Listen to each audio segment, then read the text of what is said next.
On Friday afternoon, the city of Bangkok was hit by a huge earthquake measuring 7.7 on the Richter scale, killing thousands of people throughout Myanmar and Bangkok. In this video, I'm going to share with you my personal story about what happened. Perhaps more importantly, if you are visiting the city over the next few days, whether or not it's going to be safe to visit, as well as how the city has responded and how it's reacted, how it will affect your trip. So first of all, let's start with my personal story. I was actually a little bit outside the city, or not in the center of the city. I live along the Sukhumvit area, which is the area with all the high sky-rise buildings. And I was a little bit further out. And at first I kind of just thought I was having a panic attack or something like that. Like everything went wobbly, maybe like some sort of vertigo. I kind of gripped the table. And then it was only as I heard other people start to react, I realized that wasn't the case. And then I kind of looked up and I saw the telephone wires.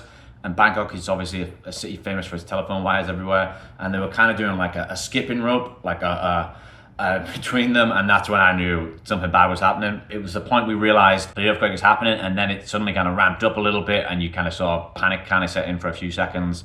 Once it had mostly settled, most people had evacuated. Luckily, I was nearby some fields. We kind of evacuated, accounted for most people, and yeah, the mood at the time there wasn't too bad. It wasn't too panicky. People were kind of okay afterwards. It was only as we realized, people that weren't there, what was happening in the city. And then once I'd spoken to my wife, that more panic began to set in. So immediately I was wondering, like, how do I get in touch with my family? I got a 6-month-old. So I couldn't get in touch with my wife straight away. And it turns out she was on the 40th floor of our building. And it was just way worse the higher up you were. So she said things began to wobble, the things started to fall off the wall, and probably scariest of all, the building started to creak. You could hear the building. She grabbed the baby who was on the potty at the moment, so they were both the baby was naked, she was half naked, evacuated down the fire escape. Our pool was on the roof, so water was flooding down inside the building through the fire escape, which she said that was the worst thing. I managed to get in touch with her. I immediately got back into the city, but obviously that was chaos. Complete chaos. I managed to get a taxi. I think he also took a minute to realize what was going on, because it was normal at first, and he started getting phone calls, and then he started sharing the videos of the buildings collapsing, and you could see kind of panic around the city. So he dropped me off at Udom Suk. I then had to get a motorbike. Luckily, people were still working, so I got on a motorbike, but the city was just chaos. People were just flooding out on the street. Most people were half naked. My big concern at the time was about the aftershocks. At which point I realized being on the back of a motorbike, on a bridge, under a highway, over a canal, in between two buses, probably wasn't the best thing, with no helmet, and in 50-degree heat, probably wasn't the best place to be. Anyway, we managed to get there. I was reunited with my daughter, and then we kind of looked at the damage, the news coming from our building, and it seemed to be affected worse than others. So I'm in a hotel right now. We managed to book a hotel. We stayed at friends one night, and then we booked a hotel. I was a bit dubious at first, like how much of a difference it's going to be staying in a hotel compared to our place, but it looks, I mean, this is a lot better. The pictures coming out of our place, there's huge cracks down the wall, and we're going to find out on Monday whether there's structural damage, so I won't be going back till then. Now, more importantly for you, if you're visiting over the next couple of days or the next few weeks, I want to talk about now, like, how the city's reacted and is it safe. The city did a good job of remaining calm and staying on as normal. Taxis were operating immediately. The traffic was horrendous, but that's kind of cleared up now. And even a lot of bars, a lot of restaurants were open in the evening. I was in W District in Prakanong. We got some food, we got drinks. So the city itself remained open. I think the main worry now is like the structure of the buildings. So obviously there was one building in Chachuk that fell down. That's hugely problematic. I think they're still evacuating, still trying to get people out of the building. Some people that they know are still alive, buried in the rubble. And the main worry is, are other buildings going to fall down? The initial reaction, like a lot of people, kind of stayed out of their buildings, especially if there's been damage to it, is buildings are mostly safe, but they need to do final checks from like specialists to determine that. So it looks like they've been called in pretty quickly. And so mine is on Monday. I assume they have to fly in from somewhere. From my building, some of the major hotels, they're obviously around the world, so they're used to earthquakes happening, or they have experience in this.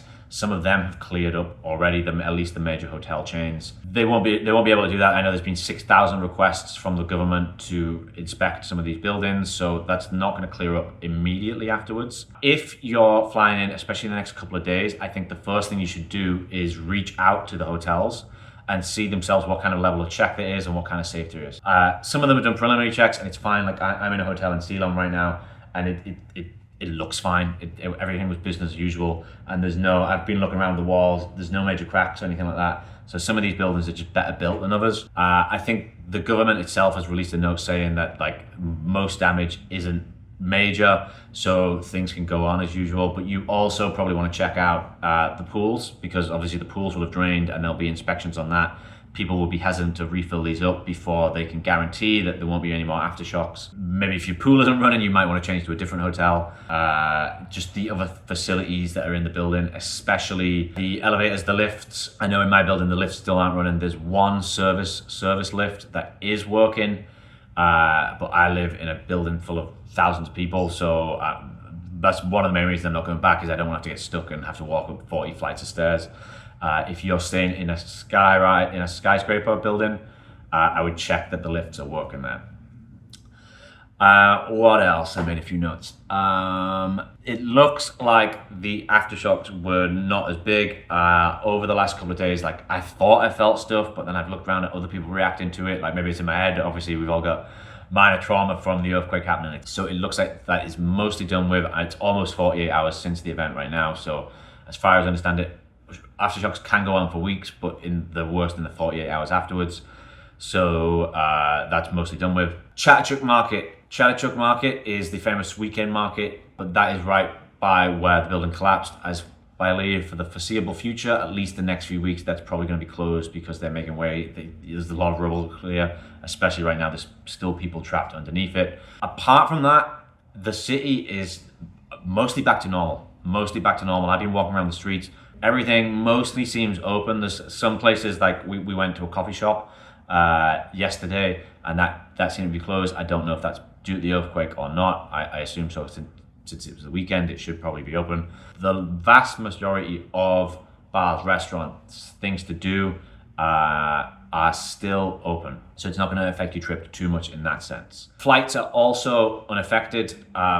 Funny enough, my mother-in-law actually flew in a few hours after the earthquake, so that was another level of things to deal with. We were like, how do we deal with her? She was supposed to stay in our place. We found a hotel near the airport for her, but her flight landed just hours afterwards, so flights were not affected at all.